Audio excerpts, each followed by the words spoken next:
Clancy Pasta presents I Can Never Sleep Well in Hotels, written by the Karma Kid and narrated by Clancy.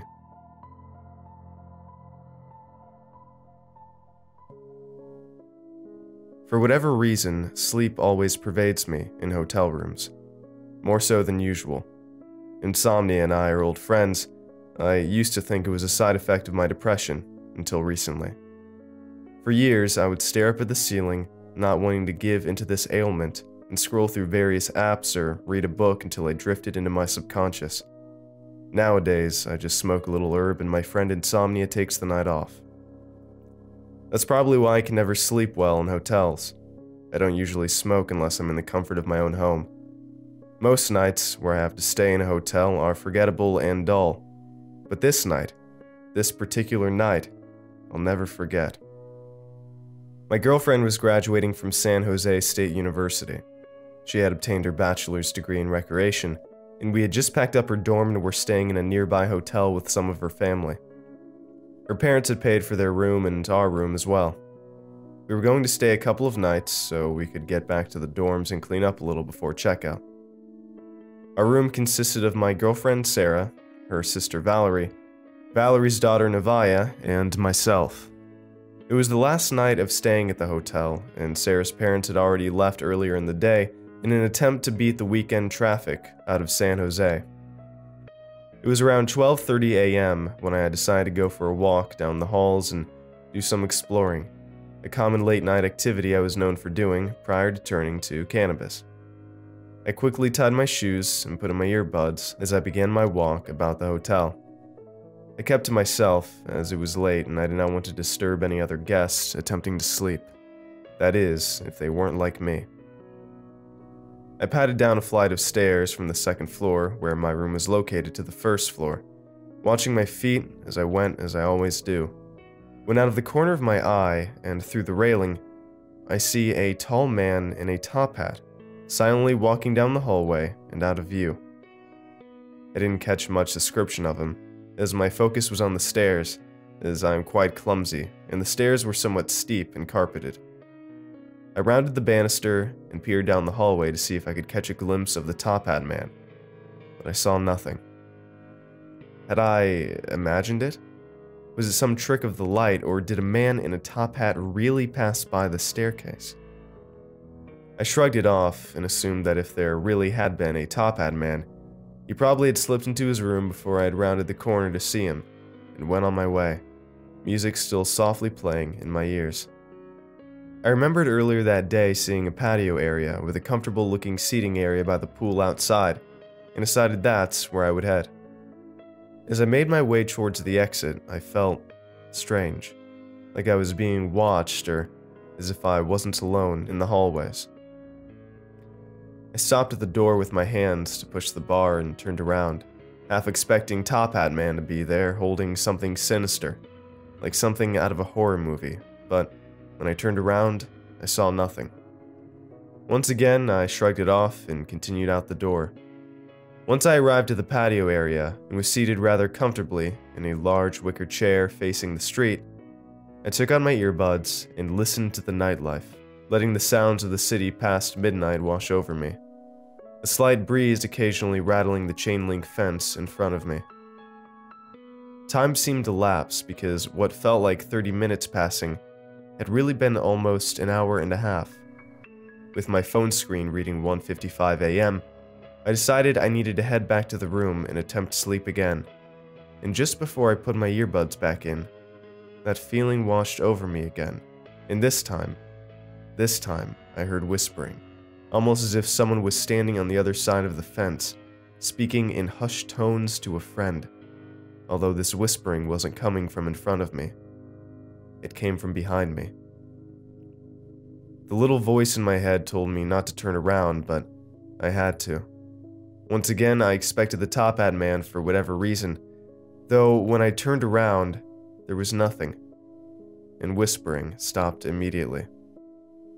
The sounds of a restless city played on all around me, and let out the breath I didn't realize I was holding. I shook my head and chuckled to myself. I really need to lay off the horror films, I thought to myself. As I proceeded to place my earbuds in, a glint in the window caught my eye, and I looked up out of instinct. And there he was, the Top Hat Man. It was brief, but I saw him, in a window on the second floor.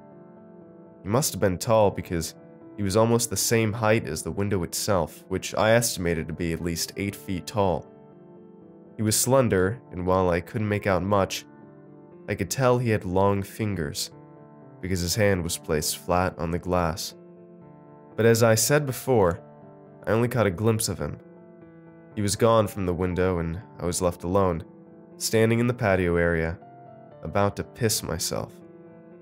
I decided the earbuds weren't the best idea as I gathered up the courage to go back to my room. Upon arrival at my hotel room door, I stopped and took a breath, my right hand on the doorknob and key card in my left. The walk back to the room had been uneventful, and I was relieved for that. So many thoughts ran through my head, it was hard to keep track of them. It could have just been some creepy old man playing a trick on a fellow insomniac. He must have seen me descending the stairs and decided then to have a bit of fun. He could have easily slipped down an intersecting hallway and stood still for a moment after I first saw him and then followed me to the door before pulling the same trick there. Afterwards, he probably went to his room on the second floor and noticed me on the patio and couldn't resist the temptation, standing on a chair or something, to give himself the apparent height in the window before jumping off into the shadows. But then again, I shook my head and cleared my thoughts. I was probably just seeing things on account of lack of decent sleep. I swiped the key card and opened the door. The room was unusually lit as I closed the door. After setting the key card gently on the dresser so as to not wake up the others, I noticed where the light was coming from. The curtains were drawn back, and the 2:15 a.m. moonlight shone through the window. I don't remember that being open, I thought to myself as I walked silently over to the window to close the curtains. Just as I was about to close them, I noticed that our window overlooked the patio. In fact, it was one of 2 windows that overlooked the patio. The dawning realization that the Top Hat Man had been in my room with Sarah and the others watching me from my window washed over me, and I instantly began to panic. Just then, I caught a glimpse of a figure in the window, and instantly knew it was the Top Hat Man. It had to be. I spun around only to find a half-awake Sarah standing barefoot at the end of our bed, rubbing her eyes. "What are you doing, you lunatic? It's 2:15 in the morning. Why are you opening the curtains?" she whispered. I knew she wasn't awake enough to understand the full story. Hell, I wasn't even sure there was a story to tell. I closed the curtains behind me and walked over to her, careful not to alarm her in the process. In my best attempt at persuasion, I glanced around the room looking for any other sign of the Top Hat Man having been here, whilst feeding the half-awake Sarah a lie about hearing a bird outside the window. She bought it no problem and stumbled back into bed as I hastily checked the room again. Nothing. We're safe. After all the excitement, I was sure I wasn't going to be able to sleep, but I actually began to drift off rather quickly. That is, until I heard the whispers again. I opened my eyes, and there he was. Only this time his back was to me, and he stood at the edge of Valerie and Nevaeh's bed, watching them sleep, as whispers emanated from him.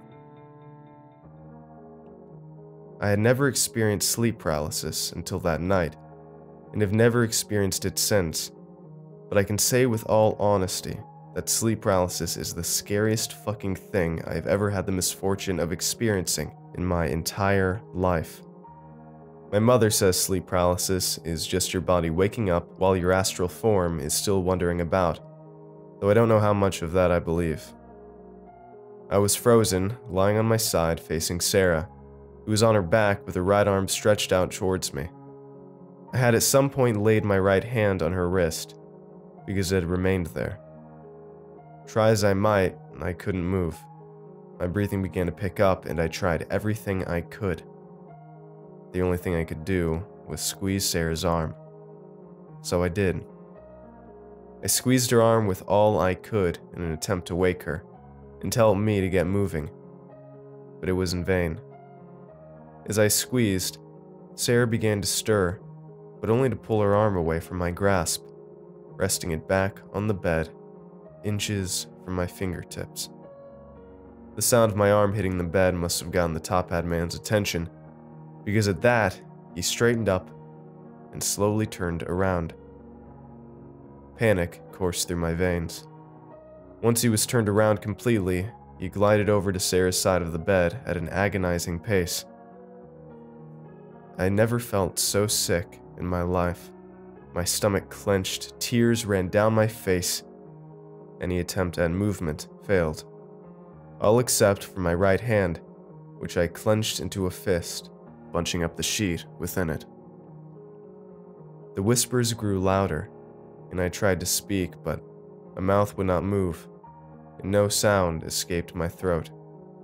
I could only sit in silence and watch as the top hat man slowly bent over Sarah and raised a single hand in a wide arc, closing each unnaturally long finger on his hand painfully so, until only his index finger remained, bony and frail.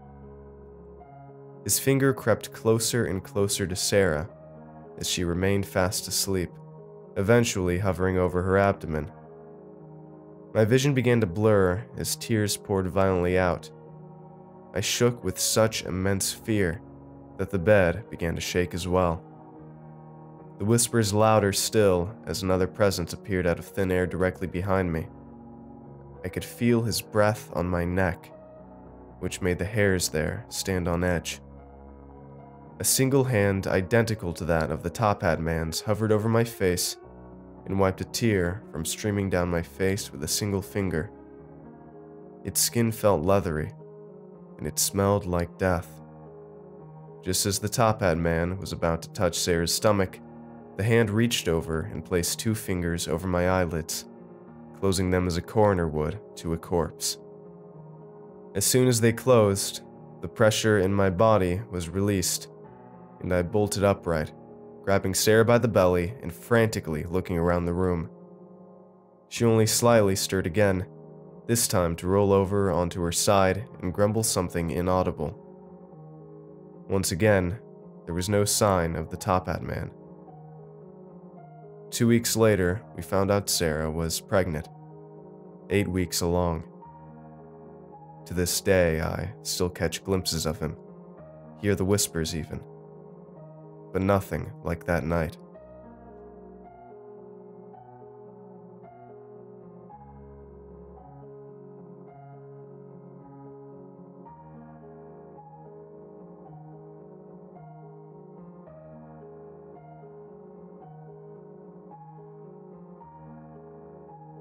Thanks for watching, and I hope you enjoyed today's narration.